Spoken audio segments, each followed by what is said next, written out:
And I'd like first and foremost to begin with you, Janina. I know Richard's waving to some friends who he has in the audience. We were talking a little bit about backstage about the name, actually, of your company. Can you just tell us what that means? Sure. Hawa Dawa means air quality in about 7 different languages, one of them being Arab, Pashto, Hindi, etc.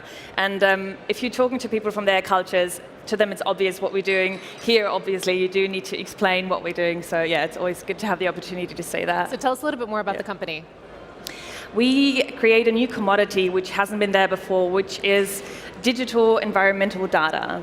And we do that by deploying our own IoT sensors, which are about as big as a letterbox, as a network throughout cities to create real-time data for covering the entire city, creating a real-time heat map of air pollution. And Richard, tell us a little bit more about yours. Industrial Analytics? Yeah. So we founded it in 2017 and became really operative in the beginning of 2018, so yeah, 1 year ago. And what we're doing is monitoring of machines and chemistry, oil and gas, or utilities, so power stations.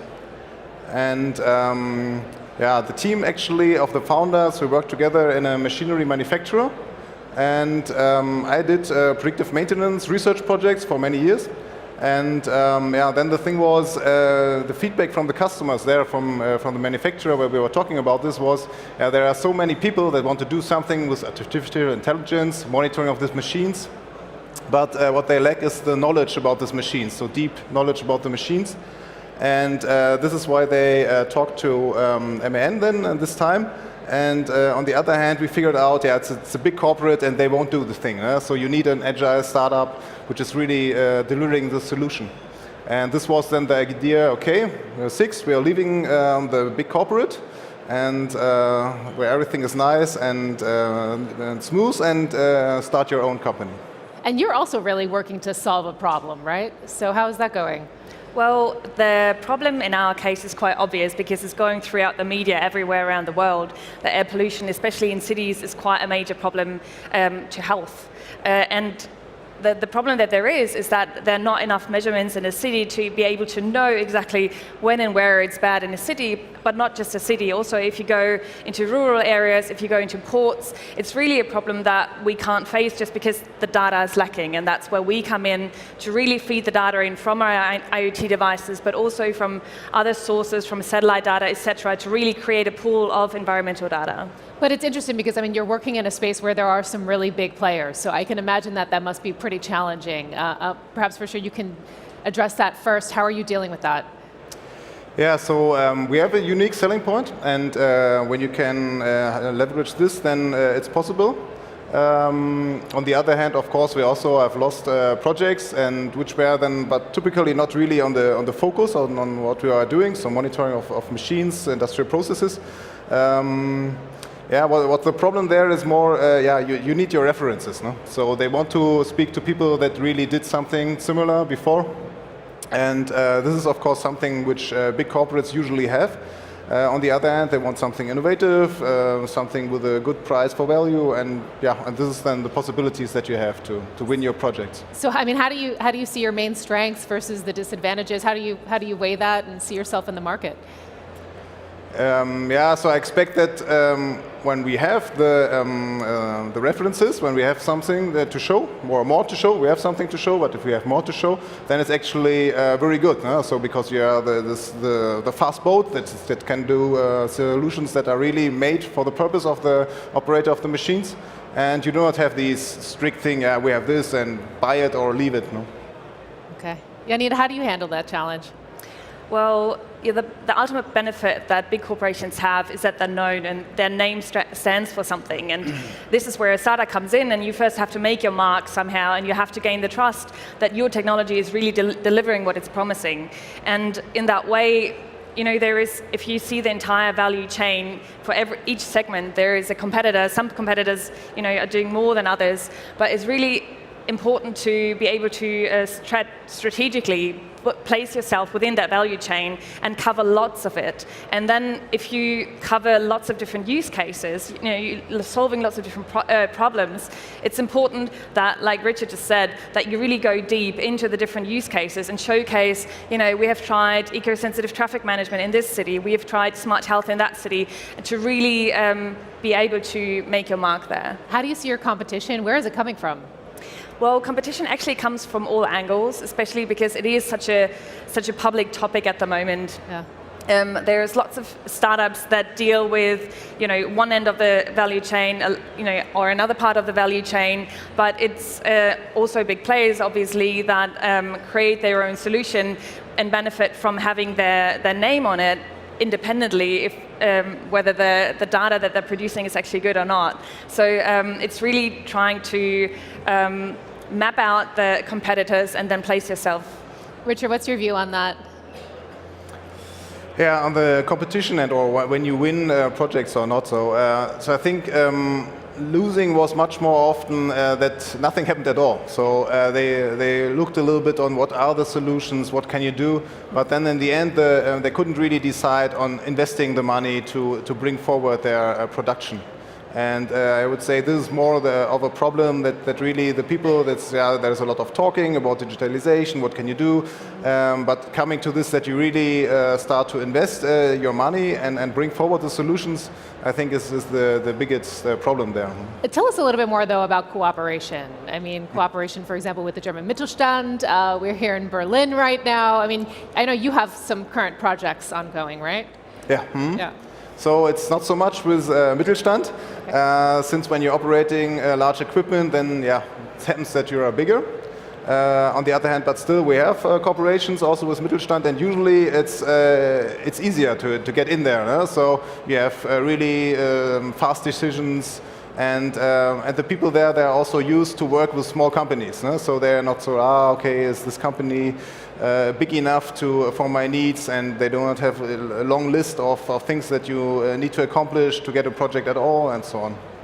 And Janina? Well, like you said before, it's really important to place yourself within the area, and it's basically about that. How do you build those trusts and those relationships, would you say? We do that exactly in a network, because our market is a smart city market. It's an evolving market. You have established players, you've got cities, you've got governments, so you've got people from all different backgrounds trying to feed in and benefit from your solution. So cooperating with either the Mittelstand or with larger corporations for us is really key, because our solution can't solve all the problems. But if you bring together the right players as a joint solution, you can engage a city and make a smart city out of it, and that's really key in my eyes. Okay. And Richard, I'm wondering from you, because there are probably people out there who might want to learn from your experience. I mean, how do you assess the openness to working with startups of other potential partners? Yeah, so also it comes to the same with a little bit like how to build trust and openness. I mean, it depends a lot on the people, and if they trust you, if they have a mindset of being open and doing something, taking a risk, definitely. And I don't know. In the end, you don't really know this in the beginning. You will see if they really want to go on. Typically, they're interested and looking, and then the point is, are they able to make the decisions?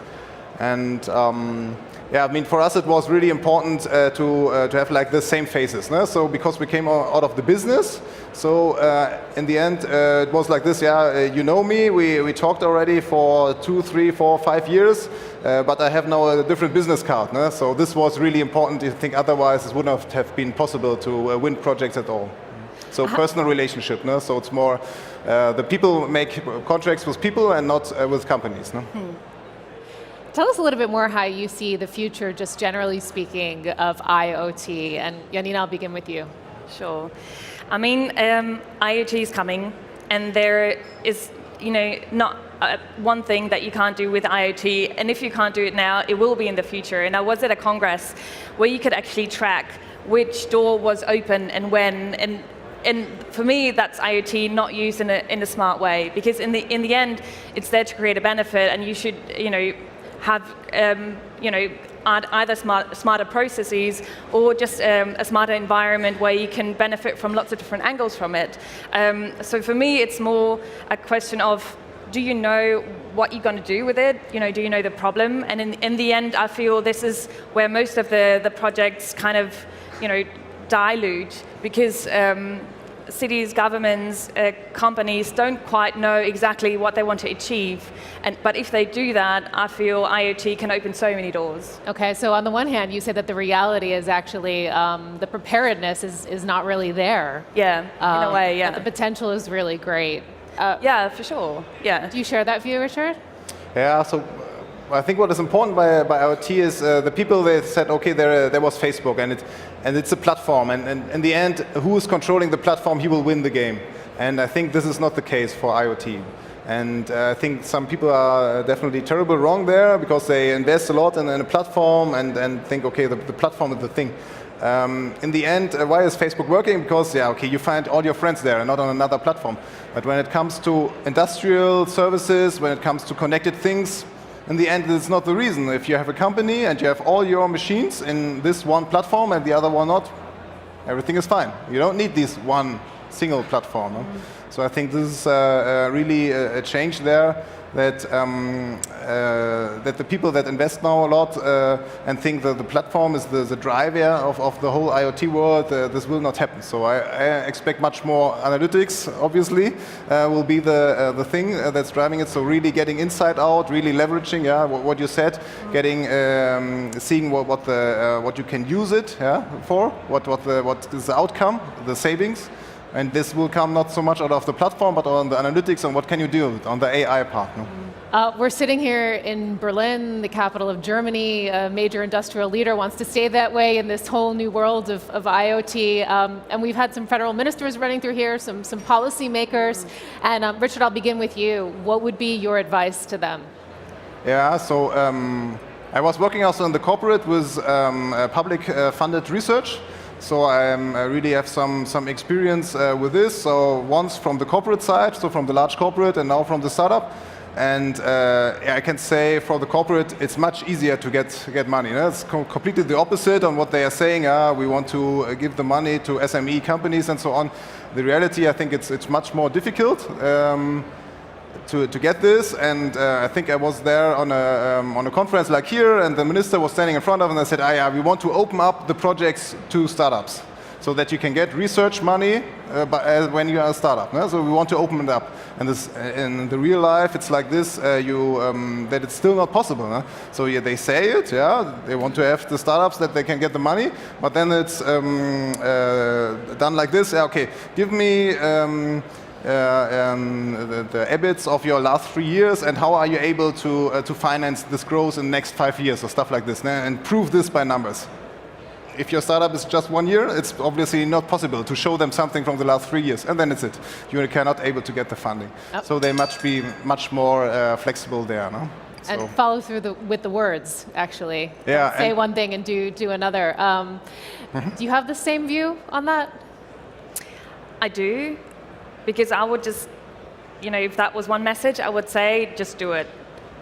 Get on it, try out new things, just be a bit more open to trying out new things, even if it's, a small community. We feel, because most of our customers are cities, and especially smaller cities are so much more active than the bigger ones, which are quite hesitant. So, and the change is going to come. I mean, cities are going to evolve, and by 2050, more people will live in cities than live on the planet right now. This is a huge shift, and either you can prepare yourself and future-proof your cities, or you kind of just sit there and watch it happening and watch it grow worse.